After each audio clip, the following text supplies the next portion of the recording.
is Wednesday, July 17th. July 17th. It just started raining outside. We've been promised uh, a rain to lower the temperature, the heat. Um, uh, but but it's been like the last hour. We've been told it can rain at 5. It's going to rain at 6. It just started raining. So I assume, considering that we've got about 40 minutes left to being open, and it's raining, it's going to be kind of slow here, so I figured now's a good time to finally look at the new books. It was not crazy busy here. This has been our slowest day of the week, slowest day so far this week. But I got a bunch of sets made, a whole bunch, stack about this big, of different sets. I got a whole bunch of orders packed up for people who were ordering, over $500 of orders. As well as, the people do come and pick up new stuff, their hold lists and things. So that too. So Wednesday, good Wednesday. I don't know if it's going to get busy. It has had people coming in at the end of every day, like after 7:30, but I think today with the rain it won't. So let's look at what we got new. A lot of these I've only got like one copy of. I've got the Chilling Adventures Truth or Dare, Daredevil Woman Without Fear, Immortal Thor Annual, which is part of the Infinity Watch Annuals, Thanos and Amazing Spider-Man R2. That's a whole series. The new Namor, Jason Aaron writing, Bruce Davison. This is not belong here. Uh, a lot of these things looks like it got moved around. We got Phoenix #1. Got some great covers for that. Phoenix #1 from Marvel, part of the new From the Ashes, which X-Men #1 is part of too. We've got Paranoid Gardens, new Gerard Way, Sean Simons. Those are the teams who did the Killjoys comics. And Chris Weston, who's a fantastic illustrator. I believe it's World of Superheroes in Mental Institution. So that should be really interesting. We've got a new Powerpuff Girls series, the great Kelly Thompson and the great Paul Ganochier on the art. It's just the first page tells you that these people get the Powerpuff Girls. All right, starts big opening, which I love when you start with a big opening page, and the classroom. Just look at them. Yeah, so that looks like a lot of fun. We got the Star Trek Annual. We've got, oh my gosh, this one person left such a mess. The last person here. I know because I looked before he was here. We got the new Witchblade #1, Marguerite Bennett writing. We got the last Peep Show, Joe Matt's final Peep Show that he was working on before he passed away. We've got Blood Hunt. Do I even have that Blood Hunt #1 anymore? Yes. This is the new Blood Hunt one shot for this week. Laura Kinney, Weapon X, and Blood Hunters #4. Ongoing single issues, very interesting. We've only got Scarlet Witch #2, I mean. Scarlet Witch #2. And Incredible Hulk #14. Now, why did I get a whole bunch of Incredible Hulk Deadpool covers? Now, it could be because it's my friend Declan Shalvey who did it, and Declan's awesome, but it's also because this issue of Hulk begins the weapon extraction. That is a Wolverine Deadpool miniseries in the back of many Marvel books for the next month. Written by the great Ryan North. It's a great Canadian himself. These two Canucks get it together. We got the new Ultimate X-Men issue, #5, second issue of Lawful, second issue of Destro.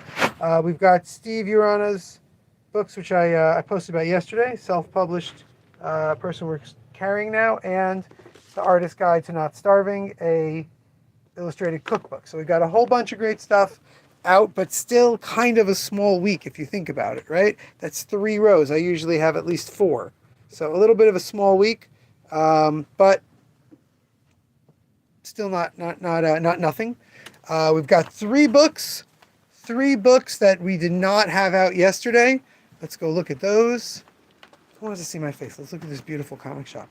The 3 books that we had were The Complete Fatale, Ed Brubaker and Sean Phillips' fantastic book about this very alluring and possibly incredibly evil woman. I love it. I love this series. I'm so glad that it's in a cheaper version, but it's still quite a bit I believe it's 40, yeah, it's $60 for this whole thing. So I wanted to get a lot of copies. I did not, but please let me know if you want it. It is a really wonderful horror noir. Speaking of great horror, we've got the nice big Somna hardcover. That was Tula Lote and Becky Cloonan. I've been talking about this book on the live stream since before it came out.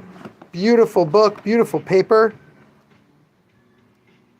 Very much why this episode is not for children. And the fantastic paintings of Frank Frazetta, J. David Spurlock's book about Frazetta's beautiful paintings. It talks about the actual brushwork and materials used, as well as showing how many of these paintings were used in so many other ways. If you want to see anything about all these other books that I'm showing right now, these we covered in yesterday's video. All sorts of great stuff out. This week and previous weeks. I also cleaned up the used books a little bit. I didn't organize them, unfortunately. I have not had the time or patience to do that, but I filled about a bookshelf worth of stuff with some used books that haven't gone in for a while, and I even added a bunch of oversized books here. So pretty nice amount of stuff. Unfortunately, like I said, the big problem we have as a shop is that we have such a wide range of different kinds of things that I can't just restock everything when we're out of it because something else might sell. For example, we don't currently have a lot of the Avatar Last Airbender comics. I have to order other things. I have to order Blade of the Immortal, Berserk, Shangri-La Frontier, which have been selling quite a bit. I've got lots of kids coming in looking for new manga to read and less of them coming in looking for Avatar. I've got to restock horror stuff. I've got to restock ongoing series. So it becomes a bit of a challenge, but I love having a wide range for all sorts of different readers and all sorts of different people. That's what we aim for here. Yesterday in the video, I gave a whole long spiel about my feelings about the Red Hood and what versions of him I like and how I don't really consider him much of a real character. And I asked if anyone wants to vote, if anyone wants to let me know if they want more superhero babbles. One person did, which is nice. He also seems to be the only person who thumbs up the whole stream. So I'll consider doing it. I really have. I've been talking about this now for weeks, close to a month. I've been saying I'm working on my next video, what I'm going to say. I think I've pinned down what I'm going to say. I think it's going to be a very interesting video if Joey's willing to edit it for me. I don't know if Joey's going to be willing to edit it because some of the things I'm going to say are going to be things he highly disagrees with vis-a-vis taste and interest. So should be a really interesting video. The next question is when, sorry, my ear is popping. It's this weather, I think. Will be a question of when I get a chance to record it. So when I get a chance to record it will be the real question. As usual, check out our social media posts for all the pictures of all the new stuff. Check out yesterday's live stream for all the rest. I think I'm going to head out now and start closing up the shop. We're probably going to close 15-20 minutes early just because of the weather. Until tomorrow, remember, damn it, babies, you got to be kind.